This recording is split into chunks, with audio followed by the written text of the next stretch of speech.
it's Deborah Atkinson. We're going to dive right in. This is a part of a month-long core challenge done a little differently. We're going to dive in today to an exercise that is stabilization, but is not planks. So let's face it, we all love planks. There's lots of variations, but they're pretty overdone. So we're going to flip it today and do a bridge. What I'm going to talk to you about is who can do it, who shouldn't do it, what you might want to consider to make it more difficult, and what will make it easier. So we call that regression, making it a little simpler so that you can begin and build up your muscle endurance and strength, and how you can make it more difficult. But realize this, sometimes when we do stabilization, we actually don't need to make it harder. I mean, your core does this all day. This is what it does, and it protects you when you bend over and pick things up. So we train it to do just that. You don't actually have to work against tons and tons of resistance.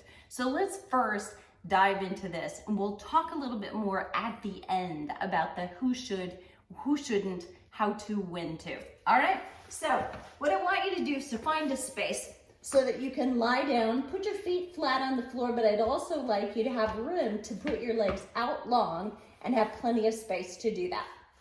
So lying down on the floor, first of all, what I'm going to do is get my arms out of the way so that you can see me, but I also suggest you do that.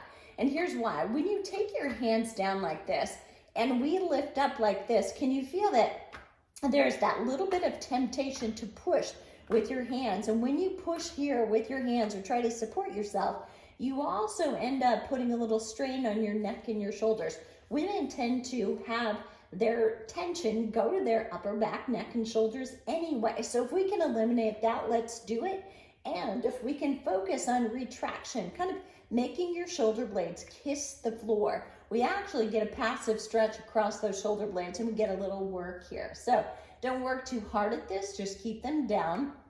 And what I want you to do is make sure your feet are right underneath your sit bones. So your sit bones are those two hip bones right deep in your buns. And you want to be able to grace the backs of your heels with your fingers when you're doing yoga, but we're not. So we're going to put them a little bit further away so that you've got plenty of room and we're not putting any pressure on your knees. So on an exhale, just want you to lift up.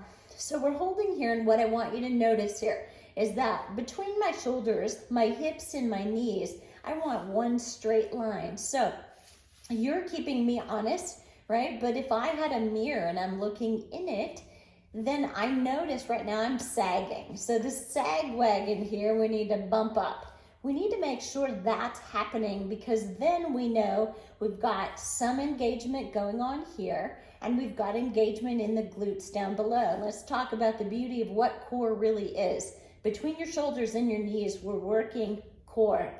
We're an integrated package, so you never really want to isolate and just do something that causes forward flexion right here. And you know I'm talking about crunches and sit-ups.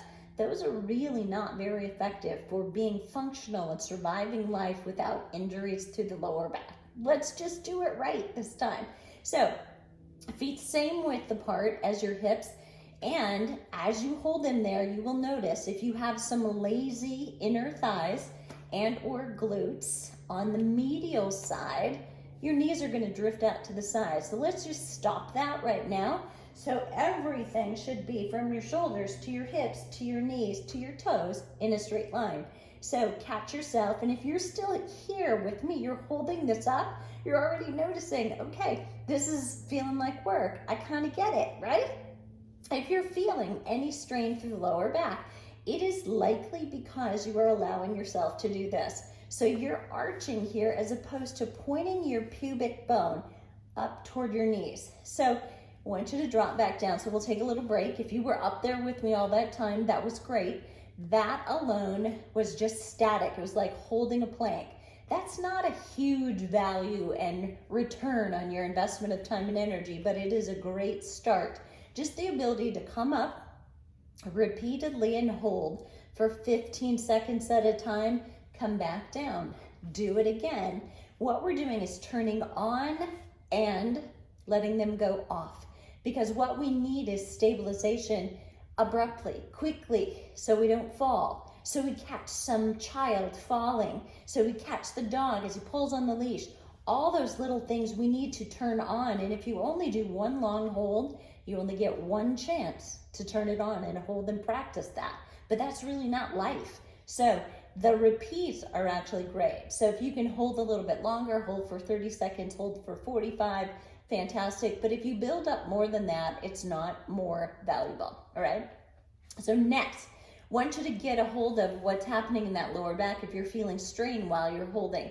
What I want you to do is have an imprint. Put your lower back down, and when you do that, you should feel like your pubic bone comes up, or your tailbone comes up. Think of a rocking chair, right? So if the pubic bone now comes down, I can lift up and I can send mail right here through with my fingers underneath my back. Some of you with a flat back may not be able to do that.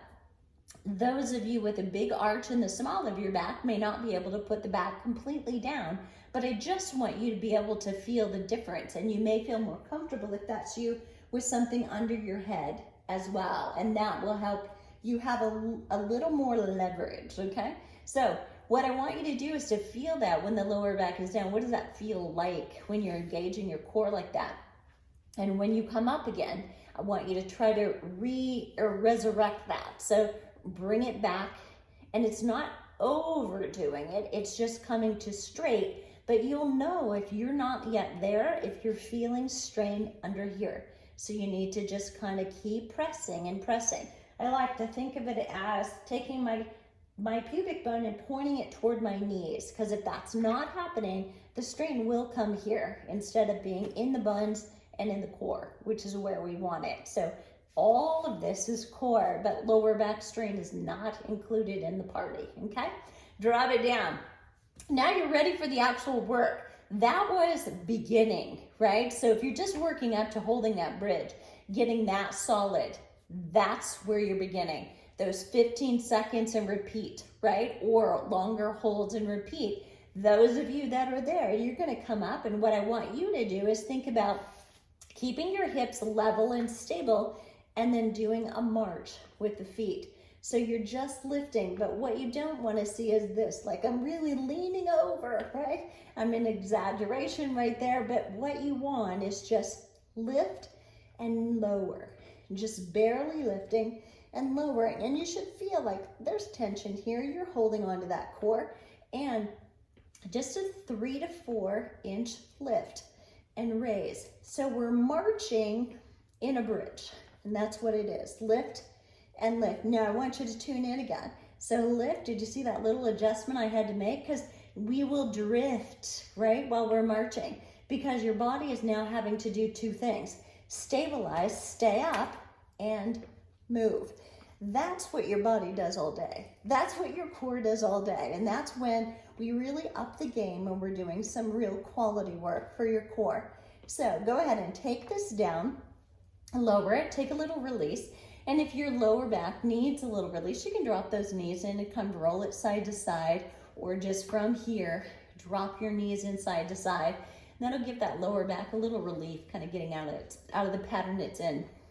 So about 30 of those is what you want to work up to, meaning we come up and we lift 1, 2, 3, 4, 5, 6, 7, 8, 9, stay up, 10, 11, 12, 13, 14, 15, 16, 17, up, 18, 19, 20, 10, 9, 8, 7, 6, 5, 4, 3, 2, and 1. And relax.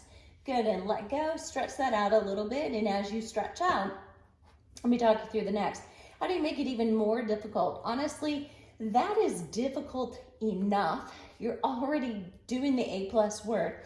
But if you want to add some more, we're not talking about higher. Actually, keeping it low is more challenging.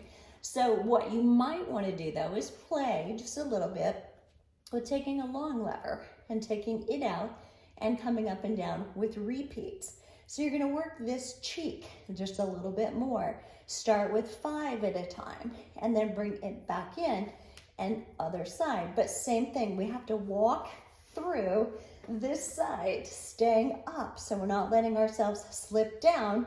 And if you're feeling any stress on the lower back, you may be more inclined to, by the way, because it's a longer lever, it's a little bit more work.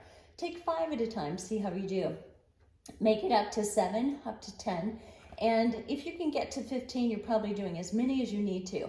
From there, we always want to stretch it back out. And that is your core for today. So stabilization to walking plank, it is fantastic for your glutes as well as your lower back, your erector muscles. That's those that keep us long and tall, and the front muscles in stabilization. That's the best kind of work to build a flat belly. All right, I'll see you tomorrow. Don't forget, subscribe. Hold on to this. It'll be in a playlist, and please share it. And I'd love to hear that you did it.